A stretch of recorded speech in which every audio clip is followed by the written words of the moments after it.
people of the risen King, who delight to bring Him praise.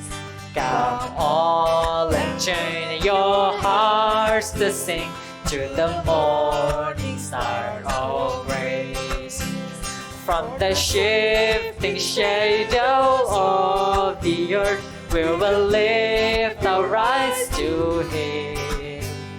Where steady arms of mercy reach, together children. Rejoice, rejoice, rejoice, rejoice. Let every tongue rejoice. One heart, one voice. O Church of Christ, rejoice. Come those whose joy is morning sun, and thus weeping through the night. Come those who tell of battles won, and the struggling in the fight. For His perfect love, For His perfect love will never change, and His mercies never cease. That follow us through all our days, with certain hope. Rejoice, rejoice, rejoice, rejoice. Let every tongue rejoice. One heart, one voice. Oh, church, rejoice, rejoice, rejoice, rejoice. Let every tongue rejoice. One heart, one voice. Oh, Church of Christ, rejoice. Selamat pagi, Bapak Ibu jemaat di rumah. Bagaimana kabarnya? Ya, saya berharap kita semuanya dalam kondisi yang baik-baik saja. Saya bersyukur dan kita sama-sama juga bersyukur Tuhan masih memberikan kepada kita kesempatan untuk sekali lagi datang dan beribadah kepadanya di masa-masa yang sulit ini. Jika Bapak Ibu ada yang datang dengan pergumulan, kesehatannya, ataupun pergumulan yang lain, mari kita membawa pergumulan itu bersama-sama. Kita beribadah kepada Tuhan. Tuhanlah yang akan memberikan kelegaan kepada kita. Untuk mempersiapkan diri kita masing-masing, saya memberikan waktu untuk kita bersaat teduh sejenak.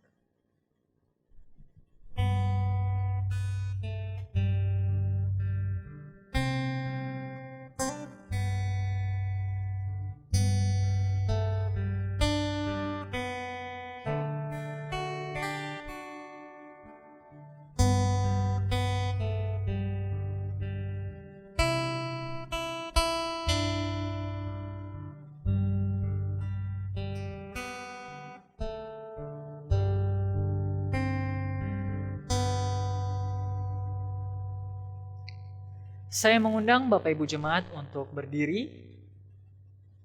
Bersama-sama kita meresponi panggilan beribadah yang terambil dari Mazmur 96 ayat yang pertama hingga ayat yang ke-6. Nyanyikanlah nyanyian baru bagi Tuhan, menyanyilah bagi Tuhan, hai segenap bumi. Menyanyilah bagi Tuhan, pujilah namanya, kabarkanlah keselamatan yang daripadanya dari hari ke hari. Ceritakanlah kemuliaannya di antara bangsa-bangsa dan perbuatan-perbuatan yang ajaib di antara segala suku bangsa. Sebab Tuhan Maha Besar dan terpuji sangat. Ia lebih dahsyat daripada segala Allah. Bersama-sama, sebab segala Allah bangsa-bangsa adalah hampa, tetapi Tuhanlah yang menjadikan langit. Keagungan dan semarak ada di hadapannya, kekuatan dan kehormatan ada di tempat kudusnya.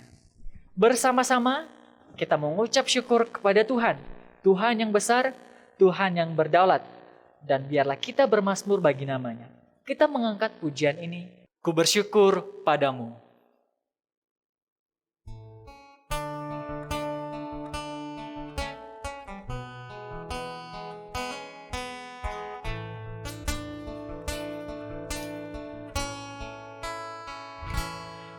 bersyukur padamu. Di antara bangsa ya Tuhan, ku bermazmur bagimu di antara bangsa. Sebab kasih setiamu besar sampai ke langit, kebenaranmu sampai ke awan-awan.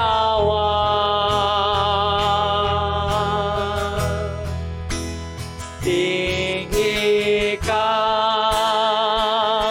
dirimu mengatasi langit, kemuliaan-Mu mengatasi bumi. Tinggikan dirimu, tinggikan dirimu mengatasi langit, kemuliaan-Mu mengatasi bumi. I will give thanks today. I will give thanks to Thee. Honor among the people. I will sing praises to Thee among the nations.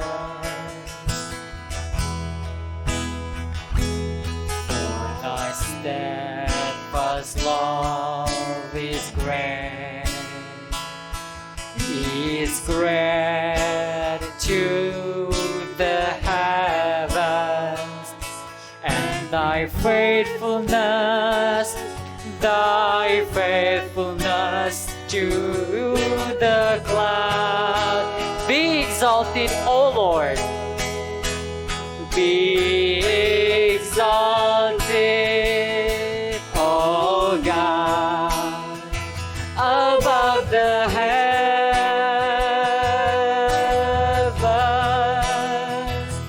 Let thy glory be over all the earth.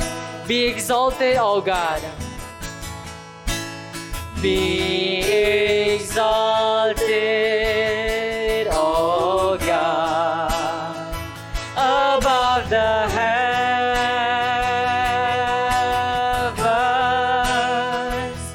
Let thy glory be over all the earth. Let thy glory be over all the earth.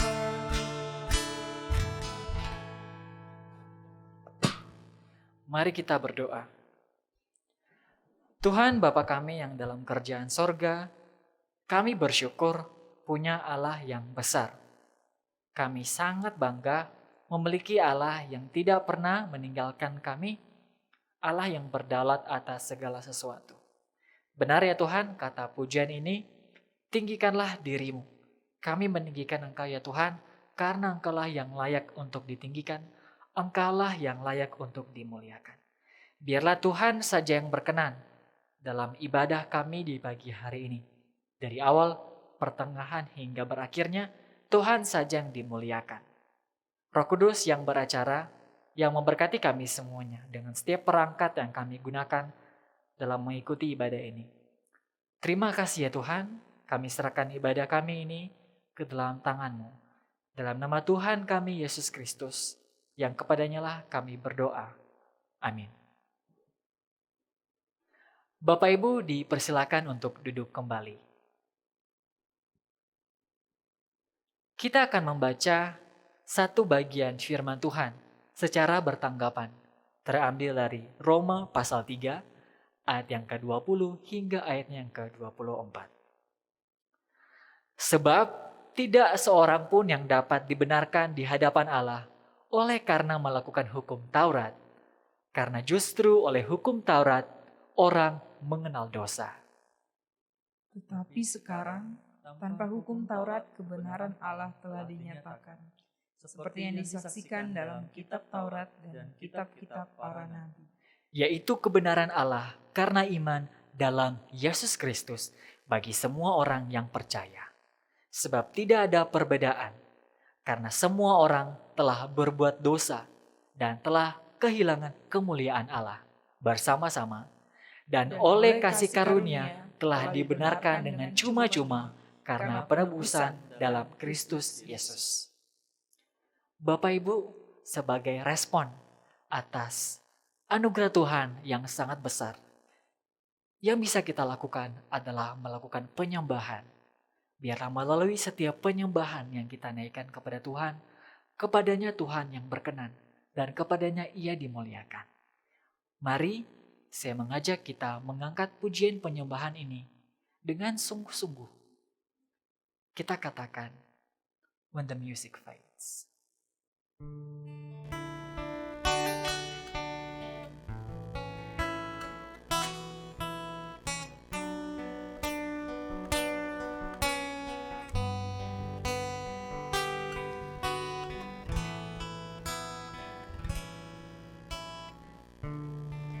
When the music fades, all is stripped away, and I simply come, longing just to bring something that's of worth that will bless your heart. I'll bring you more than a song, for a song in itself is not what you have required.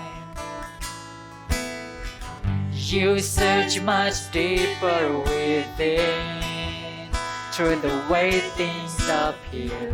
You're looking into my heart. I'm coming back to the heart of worship, and it's all about you. It's all about you, Jesus. I'm sorry, Lord, for the thing I've made it. When it's all about you, it's all about you, Jesus.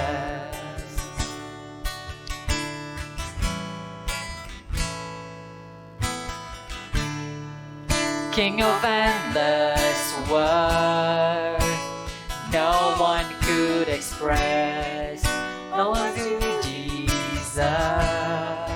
Though I'm weak and poor, though I'm weak and poor, all I have is yours, every single breath.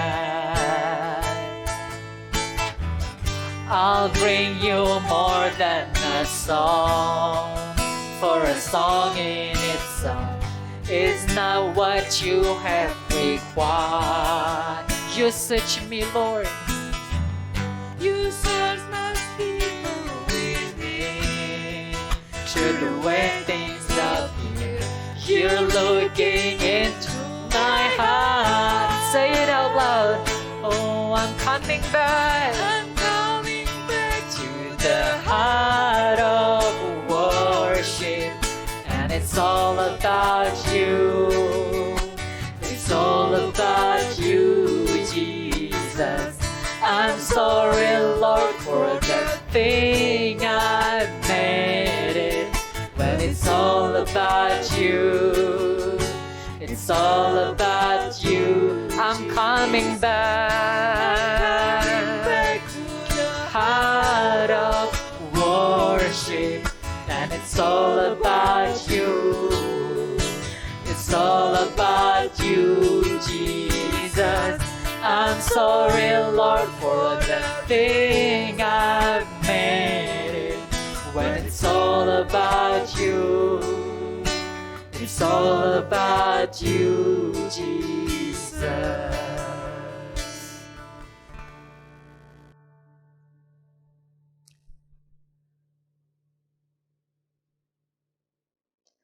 Saya persilakan Bapak Ibu untuk bangkit berdiri. Kini saatnya bagi kita untuk mengikrarkan pengakuan kita. Kita ikrarkan pengakuan iman rasuli. Aku percaya kepada Allah, Bapa yang Maha Kuasa, kali ke langit dan bumi, dan kepada Yesus Kristus, anaknya yang tunggal Tuhan kita, yang dikandung dari Roh Kudus, lahir dari anak darah Maria, yang menderita sengsara di bawah pemerintahan Pontius Pilatus, disalibkan, mati dan dikuburkan, turun ke dalam kerajaan maut. Pada hari yang ketiga, bangkit pula dari antara orang mati, naik ke sorga, duduk di sebelah kanan Allah, Bapa yang Maha Kuasa, dan akan datang dari sana untuk menghakimi orang yang hidup dan yang mati. Aku percaya kepada Roh Kudus, gereja yang kudus dan am, persekutuan orang kudus, pengampunan dosa, kebangkitan daging, dan hidup yang kekal. Amin. Bapak Ibu Jemaat dipersilakan untuk duduk kembali.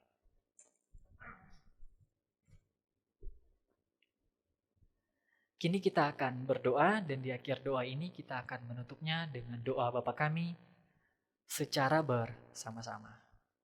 Mari kita berdoa.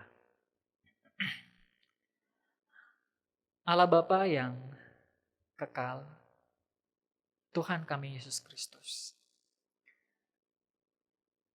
kami sangat mengucap syukur ya Tuhan untuk setiap kebaikan demi kebaikan yang tetap Tuhan berikan bagi kami.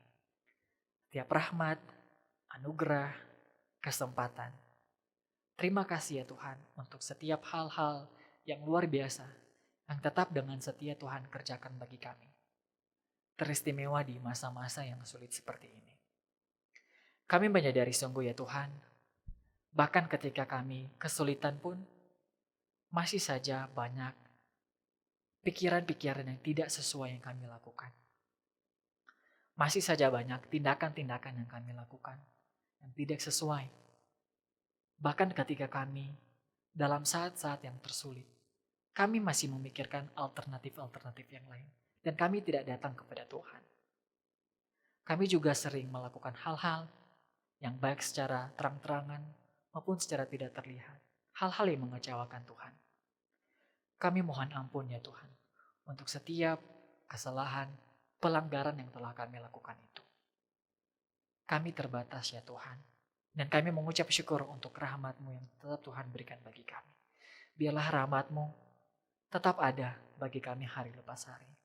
Terima kasih ya Tuhan untuk setiap kesempatan, anugerah, bahkan nafas kehidupan yang masih Tuhan percayakan bagi kami. Ampuni kami ya Tuhan dalam setiap pelanggaran yang telah kami lakukan. Ingatkanlah kami lagi ya Tuhan untuk dapat tetap setia menjalankan panggilan kami sebagai umat percaya di tengah-tengah dunia ini. Bapa dalam kerajaan sorga di pagi hari ini, kami juga datang kepada Tuhan. Kami menyerahkan setiap pergumulan kami yang kami bawa. Tuhan, di saat ini setiap kami memiliki ceritanya masing-masing. Tuhan yang lebih tahu mengenai apa yang kami sembunyikan dalam-dalam. Tuhan yang lebih tahu mengenai setiap pergumulan, kesulitan kami masing-masing. Kami pertaruhkan semuanya itu, kami percayakan semuanya ke dalam tangan-Mu ya Tuhan. Dalam masa-masa yang sulit seperti ini, keluarga kami banyak yang sakit. Rekan-rekan kerja kami harus kerja dari rumah, harus berbaring di tempat-tempat orang sakit. Keluarga kami, baik yang dekat maupun jauh, banyak sekali membutuhkan pertolongan yang mendesak. Tapi kami percaya, kami punya Tuhan yang besar. Kami punya Tuhan yang tetap senantiasa memelihara kami. Kami punya Tuhan yang ajaib. Tuhan yang mampu untuk memberikan pengharapan, penyertaan Tuhan yang tidak pernah berhenti. Biarlah melalui setiap momen ini, penyertaan Tuhan tetap kami rasakan, tetap kami nikmati. Tetaplah pelihara kami ya Tuhan, sebagaimana Tuhan telah membawa kami sampai kepada hari ini, boleh datang dan menyembah Tuhan. Kami percaya pemeliharaan Tuhan akan tetap ada atas kami, akan tetap ada atas rekan-rekan kerja kami. Kami tahu Tuhan memiliki maksud atau rencana yang sangat luar biasa yang sedang Tuhan kerjakan melalui kehidupan teman-teman kami yang mengalami hal-hal yang bagi kami ini adalah hal-hal yang kemalangan, hal-hal yang sakit. Tapi kami percaya Tuhan tidak pernah meninggalkan kami dan orang-orang terkasih di sekeliling kami. Kami pertaruhkan semua kesehatan kami, setiap orang-orang yang kami cintai, yang kami kasihi ke dalam tangan Tuhan. Tuhan saja yang berkehendak dalam kehidupan kami masing-masing. Kami percaya kami memiliki pengharapan yang besar di dalam Tuhan. Bapa dalam kerajaan surga, di masa-masa yang seperti ini, banyak juga di antara kami yang sulit secara perekonomian maupun dalam pekerjaan kami masing-masing. Ada begitu banyak hambatan yang kami alami ketika kami berusaha bekerja dengan maksimal. Kami menyerahkan semuanya ini ke dalam tangan Tuhan. Tuhan saja yang menguatkan, Tuhan yang mampukan, Tuhan yang cukupkan. Kami percaya ketika Tuhan telah memanggil dan memilih kami untuk bekerja bagi Tuhan dalam bidang pelayanan kami masing-masing. Tuhan juga telah akan mencukupkan apa yang akan kami butuhkan. Kami berdoa mendoakan semuanya ini ya Tuhan. Dengan setiap bidang pelayanan kami masing-masing, Tuhan yang sertai, Tuhan yang bantu kami untuk melewati masa-masa sulit ini dengan baik. Dan biarlah ya Tuhan ketika kami melewati masa-masa ini, kami boleh belajar berserah kepada Tuhan. Kami boleh belajar lebih lagi bergantung kepada Tuhan. Roh Kudus-Mu yang selalu mengingatkan kami hari lepas hari untuk selalu bergantung kepada Tuhan. Bapa di dalam kerajaan sorga, kami juga menyerahkan bangsa dan negara kami Indonesia. Tuhan saat ini sedang ada proses vaksinasi di berbagai tempat di negara ini. Kami serahkan setiap proses vaksinasi yang sedang terjadi.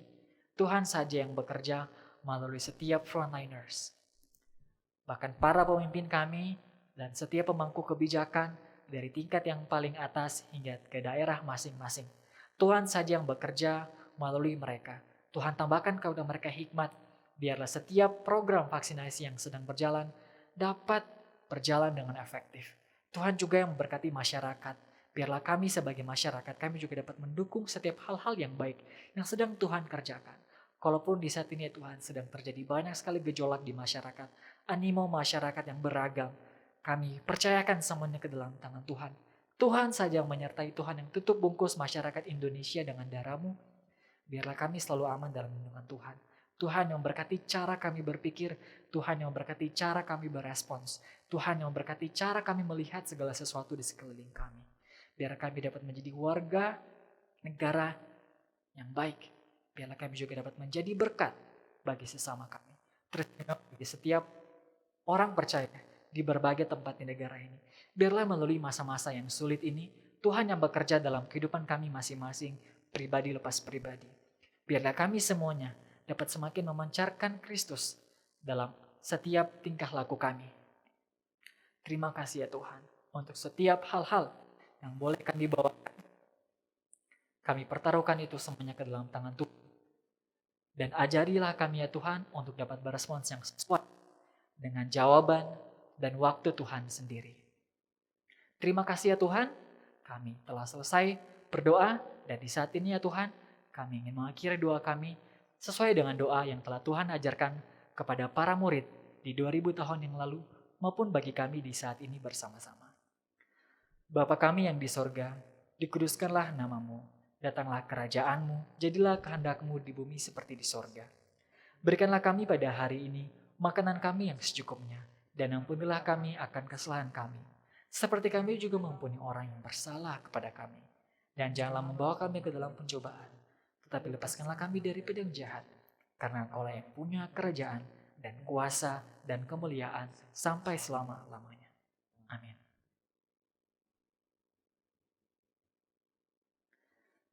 Saat ini kita akan memberikan persembahan dan persepuluhan kita kepada Tuhan. Nanti Bapak Ibu bisa memindai setiap barcode yang akan muncul di layar masing-masing. Persembahan dan persepuluhan kita pada minggu pagi ini didasari dari firman Tuhan 2 Korintus pasal 9 ayat yang ke-7 yang berbunyi demikian. Hendaklah masing-masing memberikan menurut kerelaan hatinya, jangan dengan sedih hati atau karena paksaan, sebab Allah mengasihi orang yang memberi dengan sukacita. Mari saya mengajak kita memberi dengan sukacita sambil kita bernyanyi, bersorak-sorai, Come people of the risen King.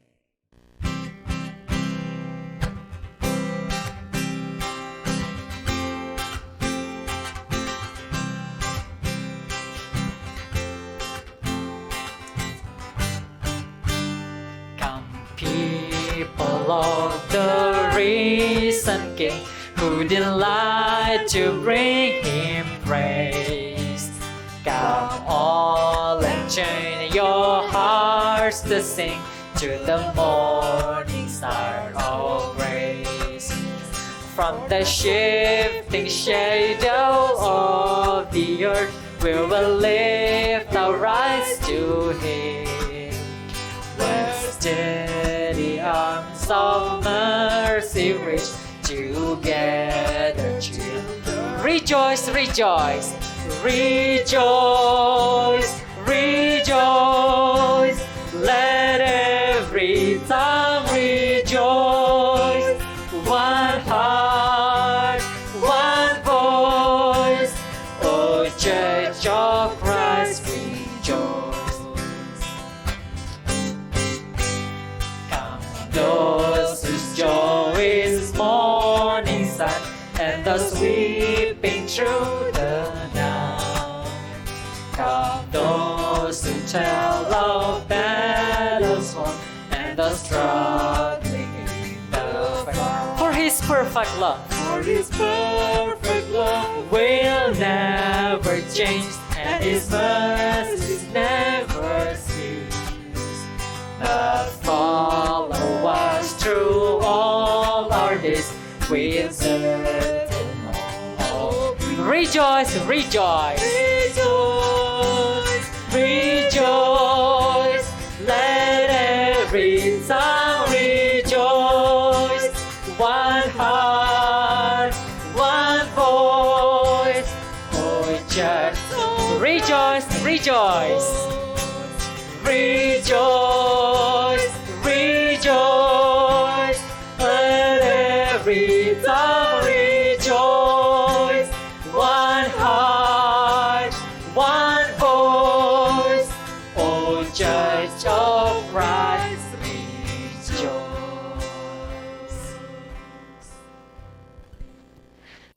Saya mengundang Bapak Ibu Jemaat untuk berdiri. Mari kita menyerahkan persembahan kita kepada Tuhan. Kita berdoa. Bapa dalam kerajaan sorga, kami telah memberikan persembahan. Kiranya Tuhan memberkati persembahan yang kami berikan ini, walaupun tidak sebanding dengan apa yang telah Tuhan cukupkan dan Tuhan limpahkan dalam kehidupan kami. Tuhan juga yang kiranya mau memberkati setiap tangan yang akan mengelola persembahan ini. Kiranya melalui persembahan ini, nama Tuhan semakin dipermuliakan melalui setiap pekerjaan yang dikerjakan. Tuhan juga yang mau mengajari kami untuk setiap saat dapat mempersembahkan hati dan tubuh kami sebagai persembahan yang harum dan berkenan kepada Tuhan. Dalam nama Tuhan kami, Yesus Kristus, kami telah memberi. Amin. Kini kita akan mendengarkan firman Tuhan. Untuk mempersiapkan kita masing-masing, saya mengundang kita untuk menyanyikan satu pujian penyembahan, Tuhan adalah Gembalaku.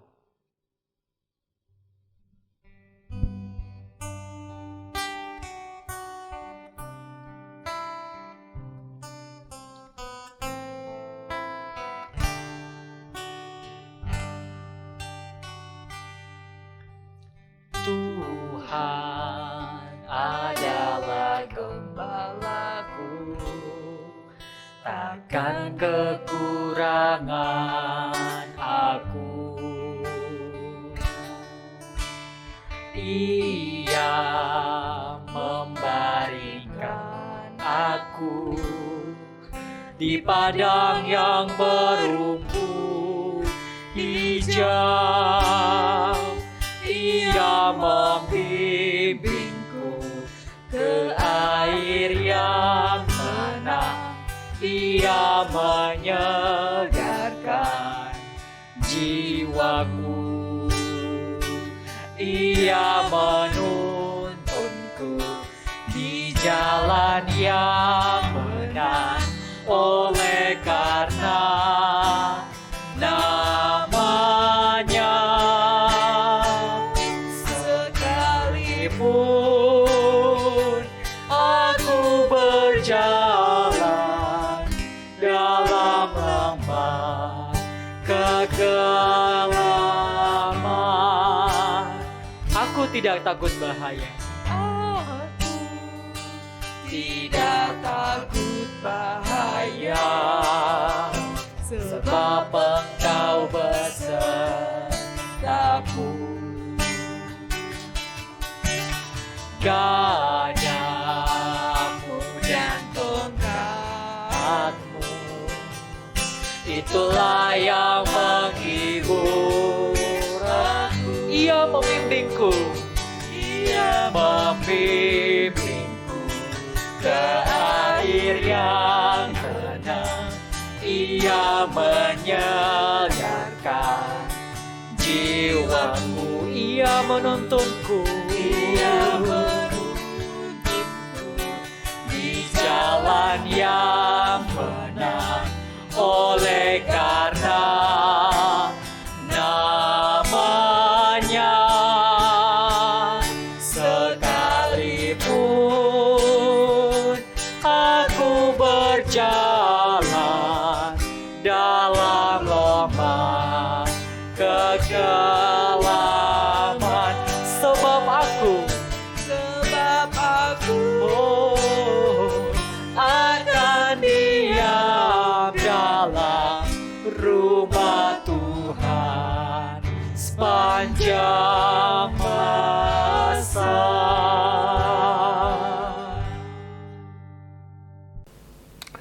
Selamat pagi, Bapak, Ibu, Saudaraku yang dikasihi oleh Tuhan Yesus.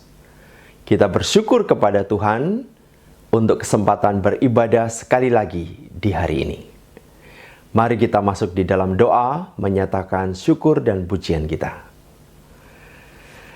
Bapa kami yang di surga, kami bersyukur kepadamu karena anugerah-Mu menolong kami beribadah kepadamu. Terpujilah Tuhan yang menyatakan segala kemuliaan dan kebaikan-Mu sepanjang hidup kami.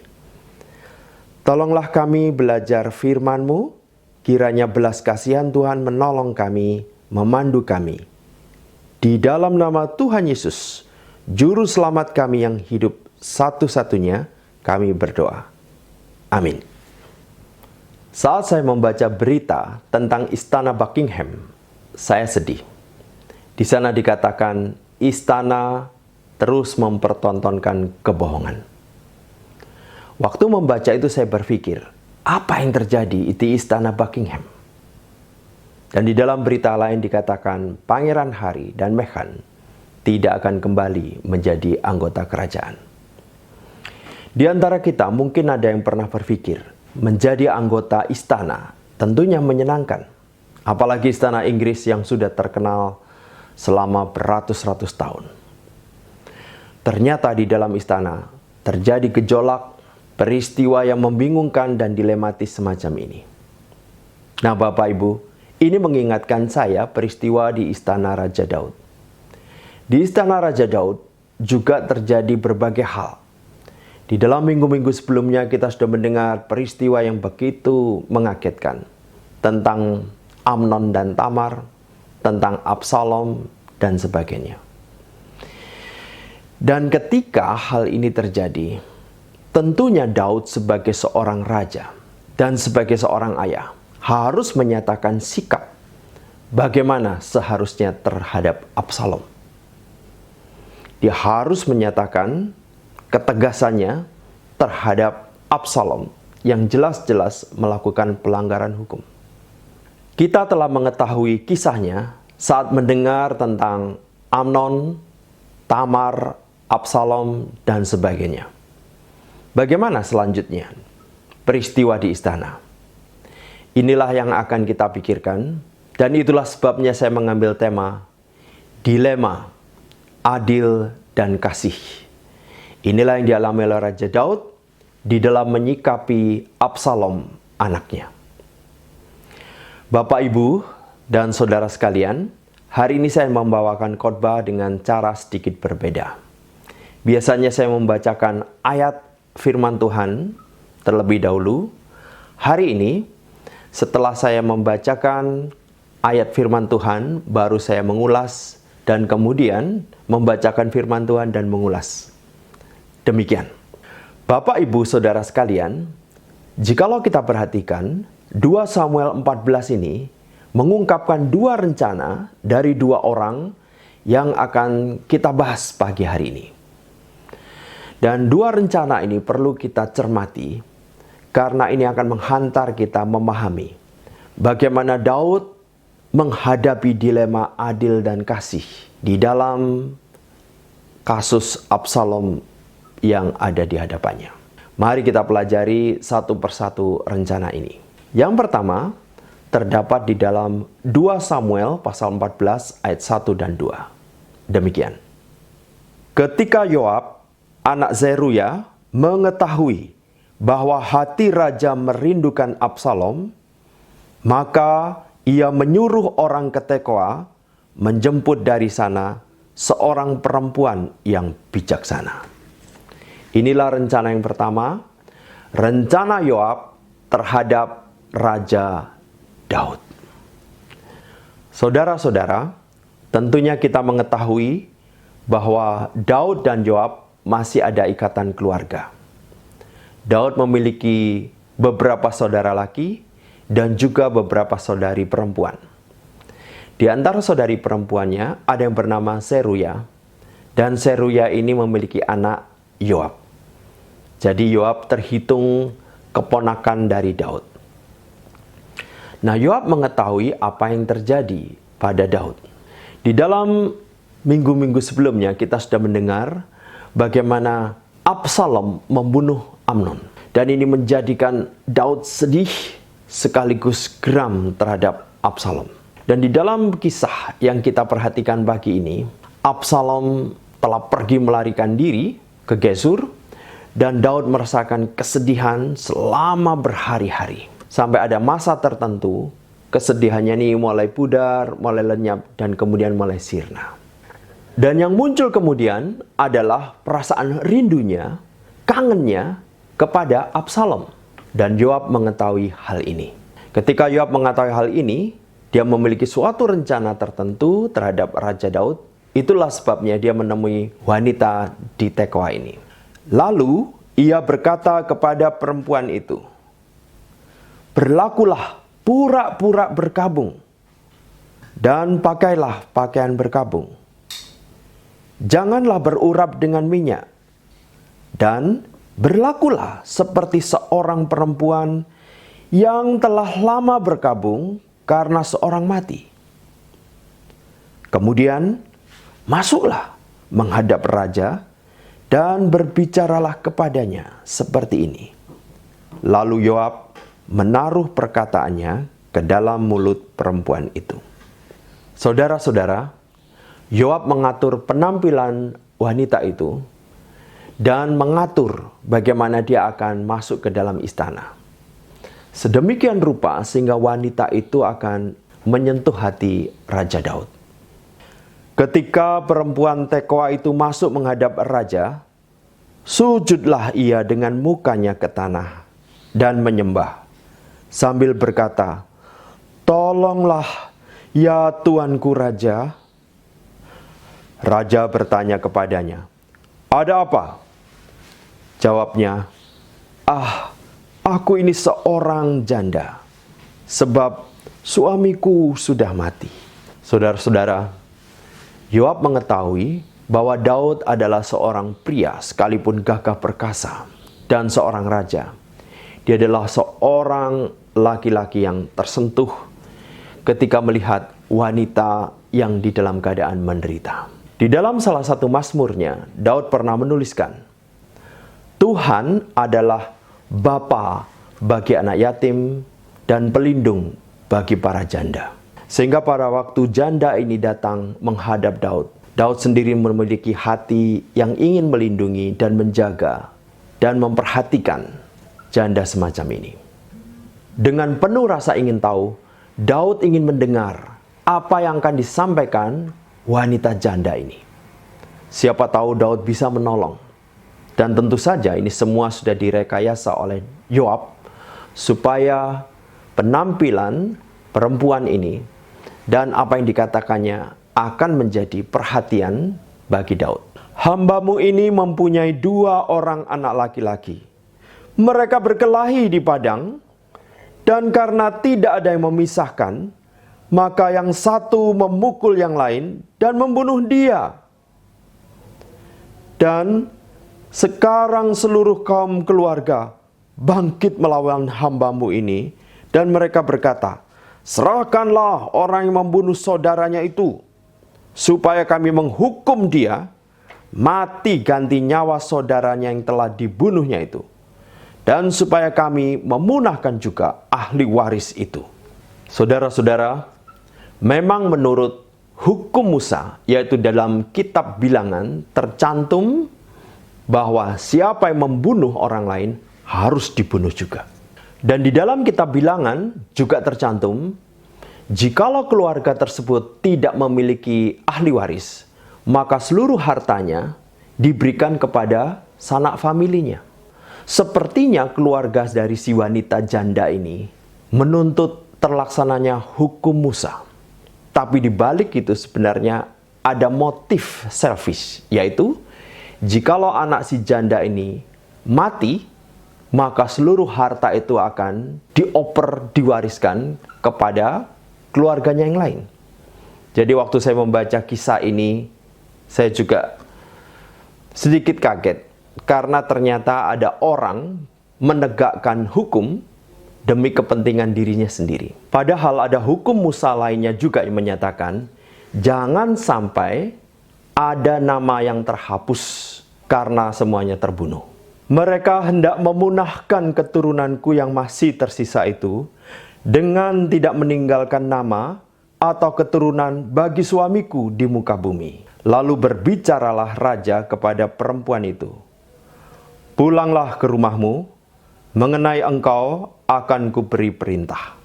Saudara-saudara, sampai di sini belum ada kejelasan bagaimana sikap raja terhadap perempuan itu. Sikap raja terhadap anak dari perempuan itu, andai kata ini adalah peristiwa nyata. Sehingga di dalam kasus ini sebenarnya belum ada solusi yang jelas tentang bagaimana sikap Raja Daud terhadap kasus perempuan ini. Perempuan Tekoa itu berkata kepada raja, aku dan keluargaku akan menanggung kesalahan itu ya Tuanku Raja. Tetapi raja dan tahtanya tak bersalah. Lalu berkatalah raja, jika ada orang yang mengatakan apa-apa lagi terhadap engkau, bawalah orang itu menghadap aku, maka ia tidak akan mengusik engkau lagi. Pada bagian ini, Raja Daud sudah lebih spesifik mengatakan engkau. Berarti kepada perempuan itu, dia memberikan perlindungan. Tetapi belum berkaitan dengan si anak. Dan andai katanya adalah peristiwa nyata, Raja Daud belum mengambil sikap terhadap anak si perempuan itu yang justru menjadi perhatian si janda ini. Kata perempuan itu, kiranya raja ingat kepada Tuhan Allahmu, supaya si penuntut tebusan darah jangan terlalu banyak menimbulkan kemusnahan, dan supaya mereka jangan memunahkan anakku itu. Di dalam percakapan ini, wanita ini menyadari Raja Daud belum menyentuh tentang anaknya. Dan Raja Daud hanya berkata berdasarkan otoritas dirinya. Maka wanita ini yang memang dipilih oleh Yoab, mungkin karena kecerdikannya dan sebagainya, dia kemudian memohon kepada Raja Daud. Seolah-olah ingin supaya Daud mengucapkan perkataannya dikaitkan dengan peranan Tuhan.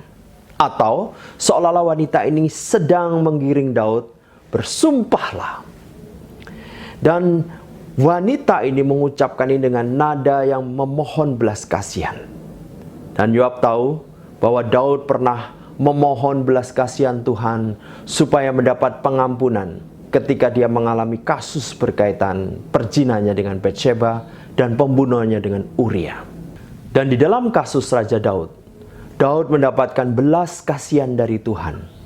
Dan wanita ini mengajukan belas kasihan, memohon supaya Daud juga berbelas kasihan, mengucapkan sumpah dan melindungi anak si janda ini. Lalu berkatalah raja, "Demi Tuhan yang hidup, sehelai rambut pun dari kepala anakmu itu takkan jatuh ke bumi." Nah, saudara-saudaraku, pada bagian ini nampaklah Daud sudah menyatakan sumpahnya, perlindungannya bagi anak wanita janda itu. Sampai di sini, pembicaraan itu seharusnya sudah selesai. Maksudnya, kasus dari wanita janda ini seharusnya sudah selesai, jikalau ini adalah kasus nyata. Bagaimana Yoab di dalam rencananya mengkaitkan pembicaraan kasus imajiner ini dengan kasus Absalom? Disinilah kita akan melihat kelanjutan dari peristiwa ini. Kemudian berkatalah perempuan itu, "Izinkanlah hambamu ini berkata sepatah kata lagi kepada tuanku raja." Jawabnya, "Katakanlah." Berkatalah perempuan itu, "Mengapa raja merancang hal yang demikian terhadap umat Allah? Oleh karena tuanku mengucapkan perkataan ini, maka tuanku sendirilah yang bersalah dengan tidak mengizinkan pulang orang yang telah dibuangnya."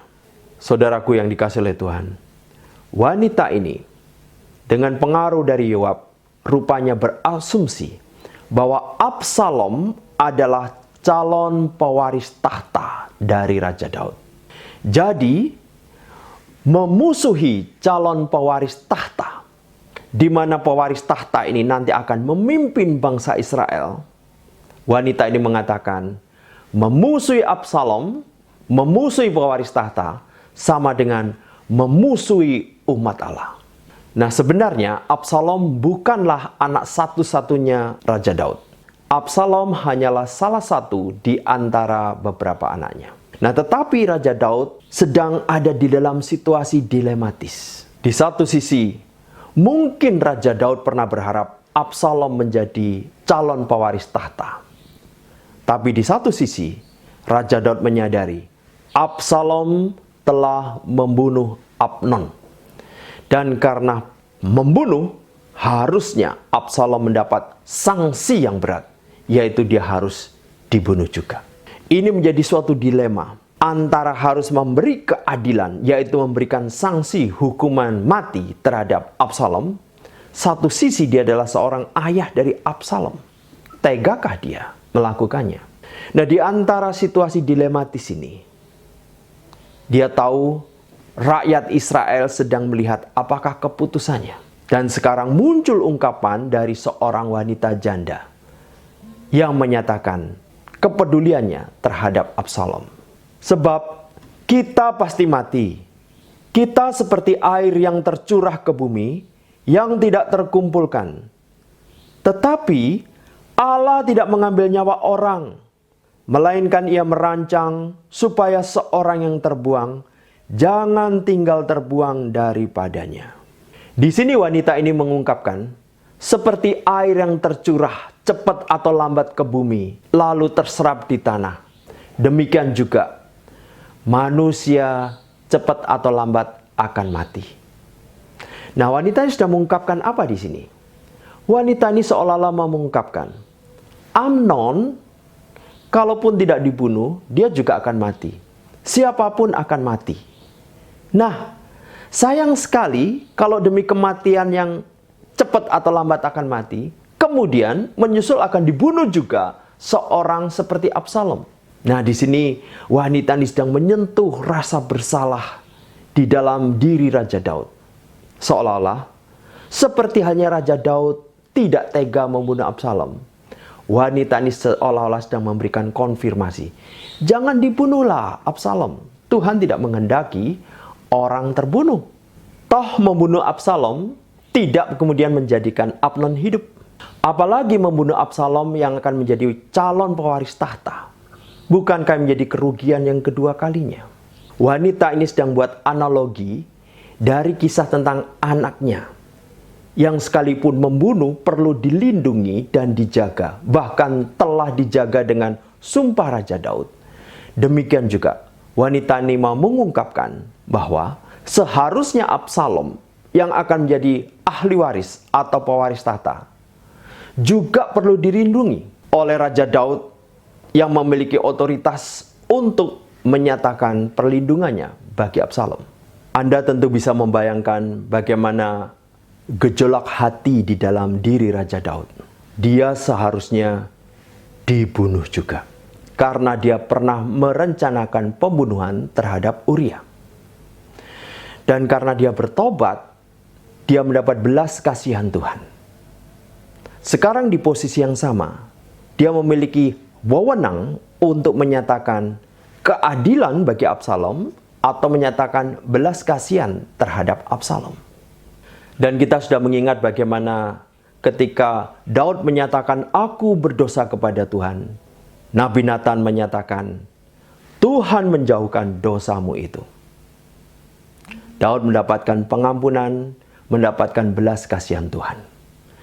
Dan kisah dari wanita ini, kalimat dari wanita ini menyentuh Raja Daud dan mengingatkan dia pada belas kasihan Tuhan yang sudah terjadi pada Raja Daud. Maka sekarang aku datang mengatakan perkataan ini kepada tuanku Raja, karena orang banyak itu telah menakut-nakuti aku. Sebab itu, pikir hambamu ini, baiklah aku berbicara dahulu dengan Raja. Mungkin Raja mengabulkan permohonan hambanya ini. Sebab Raja akan mendengarkan aku dan akan melepaskan hambanya ini dari tangan orang yang hendak memunahkan aku dan anakku bersama-sama dari milik pusaka Allah. Juga hambamu ini berpikir, perkataan tuanku Raja tentulah akan menenangkan hati. Sebab seperti malaikat Allah, demikianlah tuanku Raja yang dapat membeda-bedakan apa yang baik dan jahat. Dan Tuhan Allahmu kiranya menyertai tuanku. Wanita ini kemudian mengulang kembali sedikit kisahnya untuk menggugah lagi rasa belas kasihan di dalam hati Raja Daud. Setelah dia mengisahkan tentang pergumulan hatinya yang mengalami intimidasi dari orang-orang sekitarnya, dia kemudian seolah memberanikan diri berjuang untuk menghadap Raja Daud. Dan Raja Daud diingatkan kembali perjuangan si janda ini. Diingatkan kembali perlunya dilindungi si anak si janda ini. Dan kemudian si janda ini menambahkan dengan kalimat, Tuanku memiliki bijaksana seperti malaikat yang mampu membeda-bedakan. Seolah-olah wanita ini mau mengatakan, Tuanku sudah sangat berbijaksana sehingga mengambil sumpah melindungi anak saya. Tentunya Tuanku juga berbijaksana untuk melindungi Absalom untuk tetap hidup. Dan Daud yang dalam suasana dilematis menyatakan keadilan untuk membunuh Absalom atau menyatakan kasih untuk menjaga Absalom tetap hidup, seolah-olah mendapat dukungan dari janda ini. Janda ini seolah-olah mewakili sejumlah masyarakat banyak yang ingin Absalom tetap hidup, tetapi tidak berani menghadap dan menyatakannya kepada Daud. Sekarang Daud yang sebenarnya rasa bersalah jikalau tidak menghukum Absalom, seolah-olah mendapat konfirmasi dan dukungan secara tersirat dari ungkapan janda ini. Seolah-olah mereka mau menyatakan, banyak orang ingin Absalom tetap hidup. dan kiranya mendapat belas kasihan dari Raja Daud. Dan wanita ini dengan cerdik mengungkapkan, Raja Daud adalah raja yang bijaksana dan tentunya bisa membedakan keputusan mana yang salah, keputusan yang benar. Seolah-olah wanita ini mengungkapkan, jikalau Raja Daud tetap membiarkan Absalom hidup, itu adalah keputusan yang bijaksana. Saudara-saudaraku, sebenarnya ini adalah kalimat jebakan. Di dalam pasal-pasal sebelumnya kita melihat Daud tidak terlalu bijaksana. Di dalam mendekati Batsheba, di dalam memutuskan kematian Uria, Daud jelas-jelas tidak bijaksana. Tetapi wanita ini seolah-olah mengatakan, jikalau Daud membiarkan Absalom hidup, Daud bijaksana. Siapapun pasti senang dipuji sebagai orang bijaksana. Dan wanita ini memuji Raja Daud yang dalam situasi dilematis tersebut.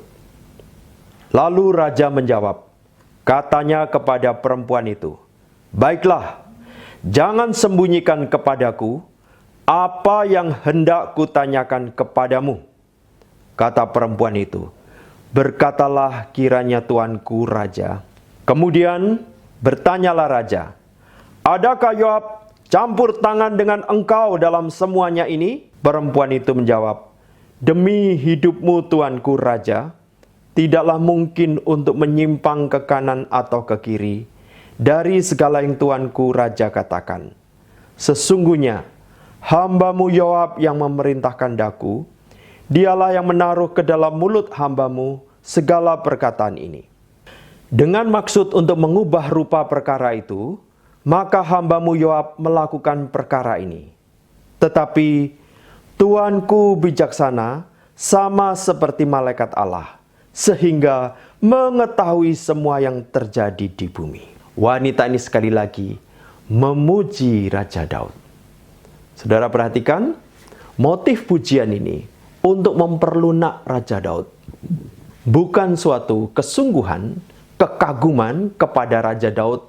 Jadi memang kadangkala motif pujian itu untuk supaya kita yang haus pujian ini bisa mendukung orang yang memuji kita.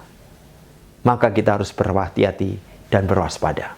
Saudaraku, mengapa Daud setuju membawa Absalom pulang ketika mengetahui sutradara di balik kisah ini adalah Yoab? Kita mengetahui bahwa Nabi Nathan pernah menegur Raja Daud.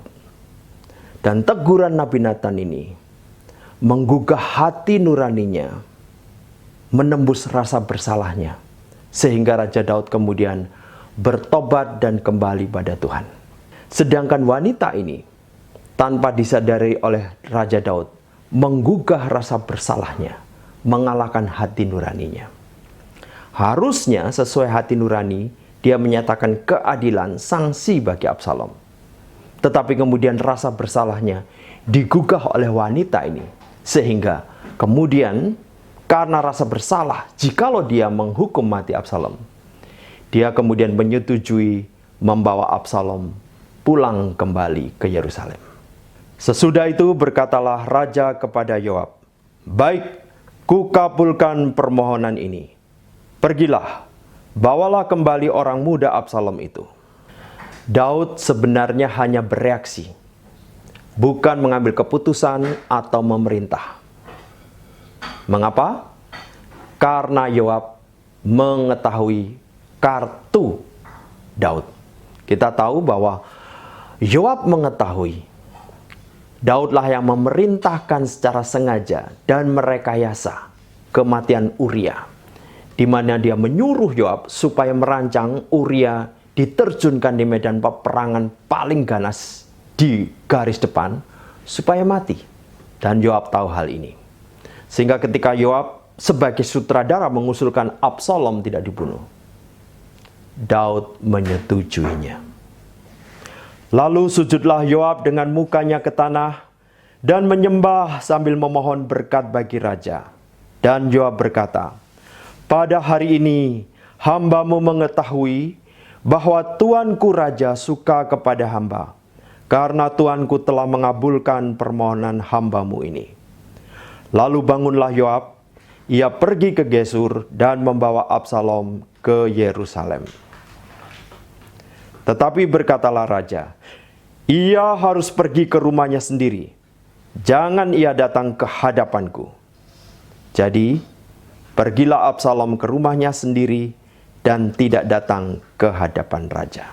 Padahal kalau kita perhatikan, di dalam pasal 13, jelas-jelas Absalom merencanakan pembunuhan terhadap Amnon. Dan pembunuhan yang direncanakan, menurut hukum Taurat Musa, orang itu harus diberi sanksi, yaitu dibunuh juga. Dan yang berhak untuk tidak membunuh orang yang seharusnya dibunuh adalah ketentuan Allah sendiri. Kita mengetahui suatu prinsip penting. Kita bisa memilih apapun, tetapi tidak bisa memilih akibatnya. Kita bisa mengerjakan apapun, tetapi tidak bisa menentukan akibatnya. Kita bisa memutuskan, melakukan apa saja yang kita suka, tetapi kita tidak bisa memutuskan apa akibatnya. Dengan tidak menghukum Absalom, apa akibatnya akan positif? Seharusnya Daud menyatakan kesalahan Absalom dan menyatakan sanksi atau hukuman yang sepadan, kecuali Allah memutuskan pengampunan. Mari kita membaca rencana yang kedua yang terdapat di dalam nas ini. Saya akan bacakan dari 2 Samuel 14 ayat 29. Maka Absalom menyuruh memanggil Yoab untuk diutus kepada raja. Inilah rencana yang kedua, yaitu rencana Absalom terhadap Raja Daud. Di sini Absalom diungkapkan mengenai kelebihan rambutnya. Rambut yang tebal, rambut yang panjang ketika dipotong ternyata berat sekali. Berarti dia seorang yang sebenarnya sehat sekali. Dan dengan rambut ini dia menjadi berita untuk orang-orang di Yerusalem dan kerajaan Israel. Dia menjadi topik pembicaraan yang menarik yang memikat banyak wanita tentunya. Dan tentu saja para pria-pria ingin menjadi seperti Absalom. Dia seperti seorang selebritis yang menjadi media darling, perhatian orang-orang untuk dibahas dan dibicarakan. Inikah calon pemimpin yang mereka harapkan? Yaitu sekedar tampil fisik secara menarik? Sama sekali tidak membahas hal internal. Misalnya, bijaksananya dia, kebaikan dia, atau hal lainnya. Tidak ditunjukkan khususnya karakteristik berkaitan kepemimpinannya kelak sebagai misalnya pewaris tahta kerajaan Israel. Dan mungkinkah karena faktor penampilannya ini, apalagi Daud mengenalnya dari kecil, dari bayi, dan kemudian lahir dari istrinya yang cantik, kemudian Daud merasa sangat sayang, sangat tidak tega menyatakan sanksi dan hukuman. Setelah Absalom diam di Yerusalem genap 2 tahun lamanya dengan tidak datang ke hadapan raja, maka Absalom menyuruh memanggil Yoab untuk diutus kepada raja. Tetapi ia tidak mau datang kepadanya. Kemudian disuruhnya memanggil dia lagi untuk kedua kalinya, tetapi ia tidak mau datang. Perhatikan di dalam peristiwa ini, inisiatornya Absalom. Ada rencana apa dia? Lalu berkatalah ia kepada hamba-hambanya, "Lihat, ladang Yoab ada di sisi ladangku, dan di sana ada jelainya. Pergilah, bakarlah itu." Maka hamba-hamba Absalom membakar ladang itu. Lalu Yoab mendapatkan Absalom ke rumahnya dan bertanya kepadanya, "Mengapa hamba-hambamu membakar ladang kepunyaanku itu?" Jawab Absalom kepada Yoab, "Ya, aku telah menyuruh orang kepadamu mengatakan, 'Datanglah kemari, supaya aku mengutus engkau kepada raja untuk mengatakan, apa gunanya aku datang dari Gesur? Lebih baik aku masih tinggal di sana.'" Saudaraku, Absalom tinggal di Gesur kira-kira 3 tahun lamanya setelah membunuh Amnon. Ditambah 2 tahun lamanya tinggal di Yerusalem, tidak di istana. selama 5 tahun itu, ditambah tahun-tahun sebelum itu, Absalom bergaul dengan siapa? Dia dipengaruhi oleh siapa? Apakah Yoab tahu? Apakah Raja Daud tahu? Apakah yang sudah memasuki pikiran Absalom? Apakah rencana-rencana dalam pikiran dia? Tidak ada yang tahu. Dan di sini Absalom setelah tinggal di Yerusalem 2 tahun, dia merasa itu adalah sesuatu yang sewajarnya bagi anak raja. Sewajarnya bagi dia seorang pria seperti dia diistimewakan. Maka dia menganggap kelonggaran yang diberikan oleh raja, belas kasihan yang diberikan oleh raja, dianggap sebagai sesuatu yang biasa. Sehingga dia merasa, apa gunanya saya tinggal di sini? Lebih baik di Gesur. Seolah-olah mengatakan, 2 tahun di Yerusalem itu bukanlah sesuatu yang berarti. Bukan suatu perhatian belas kasihan yang berarti dari raja. Dia menganggapnya sebagai sesuatu yang sepele. Inilah bentuk kepongahan, kesombongan, arogansi seorang Absalom yang sudah diberikan kelonggaran sebagai seorang yang tidak jadi dihukum. Maka sekarang aku mau datang ke hadapan raja. Perhatikan, di dalam peristiwa ini tidak ada kesan Absalom memohon dengan hormat kepada raja maupun kepada Yoab. Dia seharusnya minta tolong dengan sopan kepada Yoab. Apalagi Yoab pernah menolongnya untuk memulihkan dirinya kembali ke Yerusalem. Dan adakah kemungkinan dia mulai berpikir, andai kata aku seorang raja, aku bisa memutuskan apa saja. Selain tinggal di istana, aku juga bisa melakukan apa saja dengan semauku. Apa yang ada di dalam pikiran Absalom tidak diketahui oleh Yoab maupun Raja Daud. Sehingga dengan menempatkan Absalom di Yerusalem, tidak memberikan sanksi, hukuman, sebenarnya itu keputusan yang berbahaya. Jika aku bersalah, biarlah ia menghukum aku mati. Kalimat ini seolah-olah mengindikasikan Absalom menyadari kesalahannya dan rela dihukum mati. Tetapi, saudara perhatikan, tidak ada indikasi pertobatan dari Absalom. Dan satu sisi dia menyadari, aku selama ini tidak dihukum, berarti sebenarnya raja masih berkenan pada aku. Jadi, kalimat ini, yaitu bersedia dihukum mati, sebenarnya adalah suatu kalimat yang hanya lip service, yaitu suatu ungkapan yang sudah diperhitungkan resikonya bahwa raja tidak mungkin tega menghukum aku. Sehingga dia sudah menganalisa kemungkinannya bahwa dengan mengucapkan itu, raja harus membuat pilihan, menghukum dia atau memulihkan dia ke istana. Kemudian masuklah Yoab menghadap raja dan memberitahukan hal itu kepadanya. Raja memanggil Absalom. Dan ia masuk menghadap raja, lalu sujud ke hadapan raja dengan mukanya ke tanah. Lalu raja mencium Absalom. Apakah yang salah dengan adegan ini? Di mana Raja Daud kemudian mencium Absalom? Raja Daud mencium Absalom di depan banyak orang, menunjukkan Raja Daud menerima kembali Absalom, mengampuni dan memulihkan kembali kedudukannya sebagai seorang anak raja dan dalam tanda petik calon pewaris tahta yang sedang dipersiapkan Raja Daud. Dengan adegan ini seolah-olah menyatakan kepada seluruh rakyat Israel, Absalom sudah kembali normal. Ini adalah sebenarnya tindakan dan keputusan yang berbahaya. Karena menjadi presiden buruk, ada orang bersalah. Bersalah secara nyata, bersalah secara publik, dan kesalahannya besar, tetapi tidak diadili. Tetapi tidak dihukum hanya karena dia anak raja. Di mana keadilan? Ini mengingatkan kita apa yang dikatakan oleh Nabi Nathan. Pedang tidak akan menyingkir dari keturunanmu sampai selamanya, karena engkau telah menghina aku dan mengambil istri Uria, orang Het itu, untuk menjadi istrimu. Ini adalah ketentuan dari Tuhan, Dan ternyata Daud dengan free will-nya sendiri, kehendak bebasnya sendiri, membuat keputusan tidak menghukum Absalom.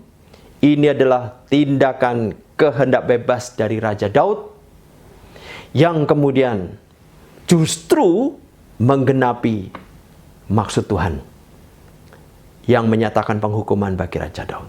Mungkin kita juga bertanya, mungkinkah seorang tega menghukum anaknya sendiri, apalagi menghukum mati, jikalau anaknya bersalah? Saudara-saudara, ini pertanyaan yang sulit dan berat. Ini mengingatkan kita pada peristiwa agung di alam semesta yang menjadi fakta sejarah. Tuhan Allah Bapa mengutus Kristus Allah Anak.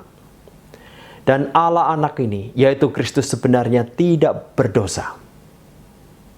Tetapi karena Bapa begitu mengasihi manusia yang telah berdosa dan telah menjadi musuh-musuh Allah ini, maka Allah Bapa membuat suatu rencana yang melampaui pikiran kita, yaitu barang siapa percaya pada Kristus yang mati dan bangkit, seluruh hukuman dosanya itu ditimpakan kepada Kristus.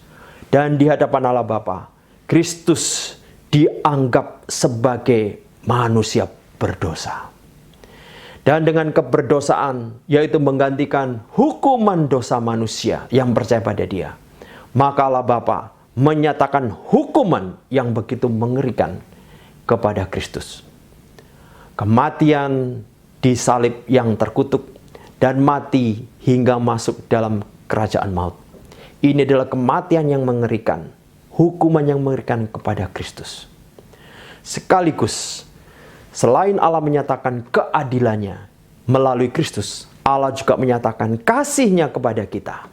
Barang siapa yang percaya pada Kristus yang mati dan bangkit, orang itu mengalami hidup kekal, mengenal Allah Tritunggal, dan hidup memuliakan Allah selama-lamanya di dalam kekekalan. Puji Tuhan. Saudara-saudara yang dikasihi oleh Tuhan, kita melihat Daud tidak bisa melampaui dilema ini dan bencana terjadi. Tetapi Allah Bapa dan Allah Anak sanggup melakukannya demi keselamatan kita, demi kemuliaan keadilan Bapa, demi kemuliaan kasih Bapa. Maukah kita percaya? Maukah kita memuja, mengagumi keadilan dan kasih Allah yang sempurna? Mari kita masuk di dalam doa. Ya Tuhan Allah Bapa kami yang di surga, kami mengakui kami tidak sanggup menyatakan keadilan dan kasih secara sempurna. Dan melalui peristiwa Daud dan melalui peristiwa kematian kebangkitan Kristus, kami menyadari betapa Tuhan sempurna dalam keadilan, dalam kasih-Mu. Kami bersyukur ya Tuhan, melalui Kristus yang mati dan bangkit, kami dibawa kepada kekekalan dan menikmati anugerah-Mu yang sempurna. Terpujilah Tuhan. Dalam nama Tuhan Yesus kami berdoa. Amin. Sungguh firman yang sangat memberkati kita semuanya. Kiranya setiap pemberitaan firman Tuhan yang telah dilakukan dapat membantu kita untuk mengingat Tuhan kembali lagi dalam setiap hal yang kita kerjakan di sepanjang pekan yang akan datang. Untuk merespons firman yang telah sama-sama kita dengarkan, mari kita mengangkat pujian ini dengan satu keteguhan iman bahwa dalam langkah-langkah kehidupan kita yang kita tidak tahu pasti apa yang akan terjadi, ada Tuhan yang pimpin tiap langkahku.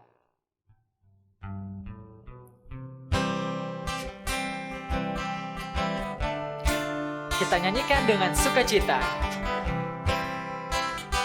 Tiap langkahku diatur oleh Tuhan, dan tangan kasih-Nya memimpinku di tengah badai dunia menakutkan. Hatiku tetap tenang teduh. Tiap langkahku,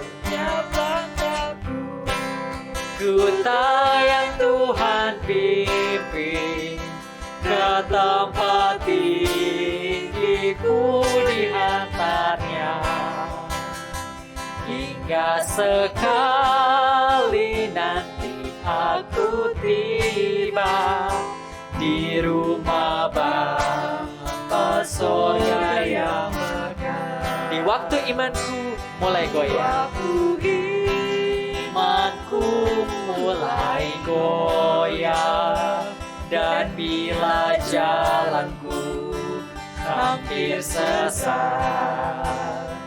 ku pandang Tuhanku penebus dosa, ku teguh sebab Dia dengan amin. Tiap langkahku ku yang Tuhan pimpin ke tempat tinggiku dihantarnya, hingga sekali nanti aku tiba di rumah Bapa sorga yang bakar.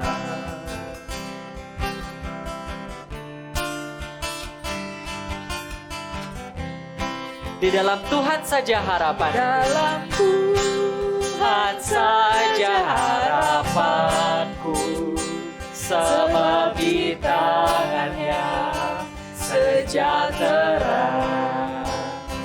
Dibukanya Yerusalem yang baru, kota Allah suci dan mulia. Tiap langkahku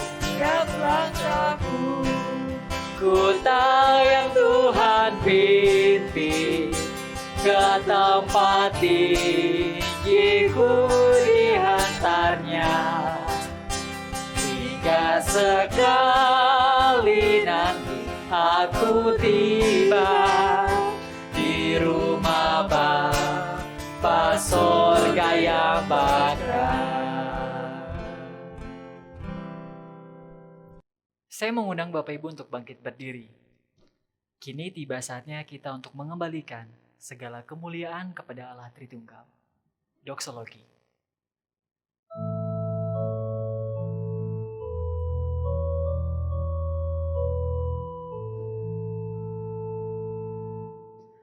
Praise God from whom all blessings flow.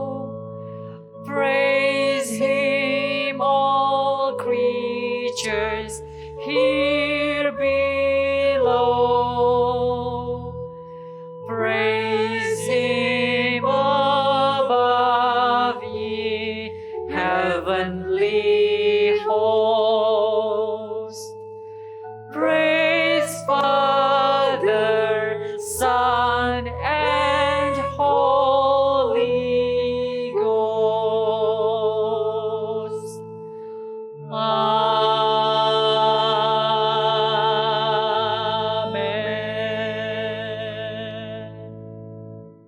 Saudaraku yang dikasihi oleh Tuhan, pulanglah dan terimalah berkat dari Tuhan.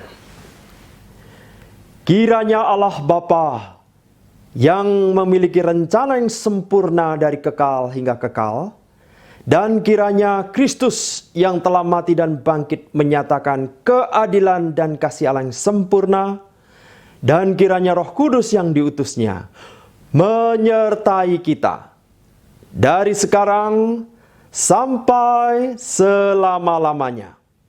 Amin.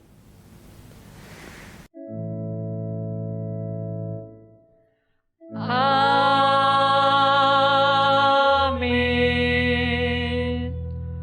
Amin. Amin.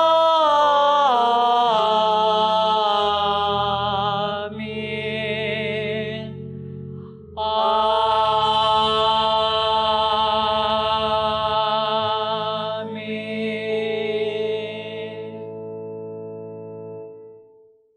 Ibadah kita telah selesai.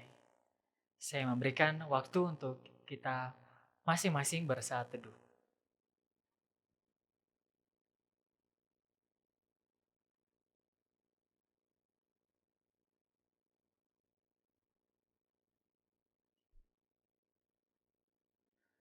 Kiranya setiap pujian dan penyembahan yang telah kita naikkan kepada Tuhan dapat berkenan kepadanya. Dan kiranya juga setiap firman Tuhan yang telah diberitakan minggu pagi ini dapat menjadi rema bagi kita untuk menepati hari-hari kita di pekan yang akan datang. Sampai jumpa di minggu yang akan datang. Tuhan Yesus memberkati.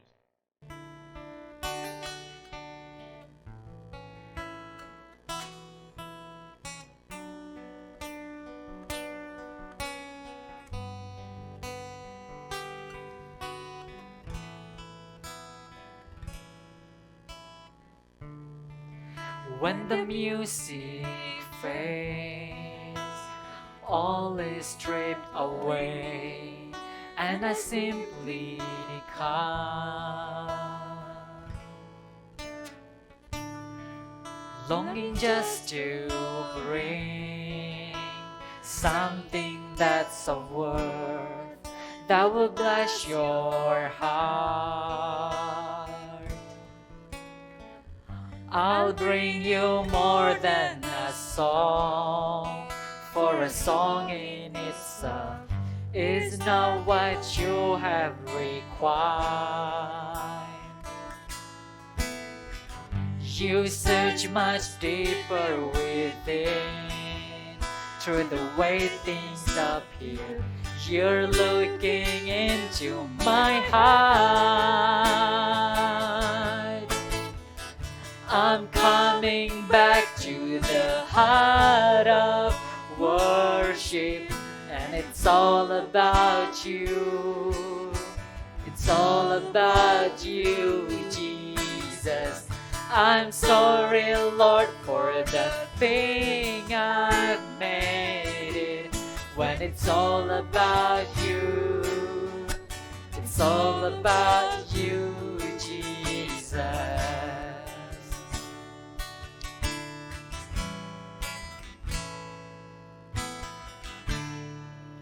King of endless worth, no one could express, no one could deserve.